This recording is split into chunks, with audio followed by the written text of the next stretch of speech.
ကမ္ဘာမြင့်ဆုံးတရားပေါ်ဟာတဲရီရင်မှုကော်ဖီဆိုင်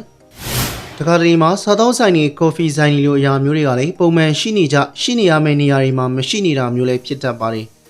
တချို့ဆိုင်တွေကတဲရီရင်မှုဖြစ်ရတဲ့ခံစားချက်မျိုးကိုပေးစွမ်းနိုင်စွမ်းရှိပါတယ်အဲ့ဒီမှာကမ္ဘာမြင့်ဆုံးတရားကြီးပေါ်မှာဖွင့်လှစ်ထားခဲ့တဲ့ကော်ဖီဆိုင်လည်းပါဝင်ပါပြီ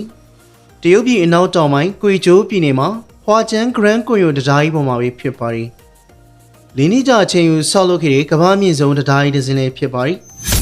ဒီတရားကြီးရဲ့တိုင်ထိပ်ပိုင်းမှာကော်ဖီဆိုင်တစ်ဆိုင်ကိုလည်း2025ခုနှစ်နှစ်ကုန်ပိုင်းတုန်းကပဲဖွင့်လှစ်ခဲ့တာဖြစ်ပါတယ်စွန်စားမှုနှစ်သက်တဲ့သူတဲရီမိုအတွေ့အကြုံရလိုတဲ့သူတွေအတွက်လည်းနေရာကောင်းတစ်ခုဖြစ်လာခဲ့ပါတယ်ဒီကော်ဖီဆိုင်ကမီတာ800 2624ပေအမြင့်မှာရှိနေတာဖြစ်ပြီးတော့စိမ့်လန်းတဲ့တောင်ကြားတောင်ချီကိုကြည့်ရှုခန်းစားနိုင်မှာလေးဖြစ်ပါတယ်တရားတိုင်တဲ့ကော်ဖီဆိုင်800ကိုတယ်လီကာနဲ့တွားရောက်ရတာဖြစ်ပါတယ်တယ်လီကာလည်းမန်တယ်လီကာဖြစ်လို့ကော်ဖီဆိုင်ကိုသွားနေချိန်ခိုက်တက်မှလေတောင်ကြားရဲ့အလောက်ကိုရင်တလက်နဲ့ခန်းစားနိုင်မှာဖြစ်ပါတယ်ဒါပြင်တရားတွေကနေအောက်ကိုကျိုးခုန်နိုင်အောင်လည်းစီစဉ်ပေးထားပါတယ်တရားအုပ်ချိန်မှာဖြစ်တဲ့စီစဉ်နေတဲ့ပိုင်ပန်မြင့်တောင်တန်းတွေရဲ့အလှတွေကြောင့်ကော်ဖီဆိုင်ကနေမြင်ရမယ့်ရှုခင်းကလည်းတကယ့်ကိုရင်သက်ရှုမောစရာဖြစ်တယ်လို့ဆိုကြပါတယ်ဒီတရားတွေကော်ဖီဆိုင်တို့ကြောင့်အဲ့ဒီဒေသရဲ့ခီးသွားလာမှုကလည်းဖွံ့ဖြိုးတိုးတက်လာခဲ့လို့သိရပါတယ်အဲ့ဒီဒေသဟိုတယ်တေခုကန်ဒီမှာလည်းတရားဖွင့်လှစ်ပြီးလူဝင်ရောက်မှုပို့ပြီးတော့များလာခဲ့ပါတယ်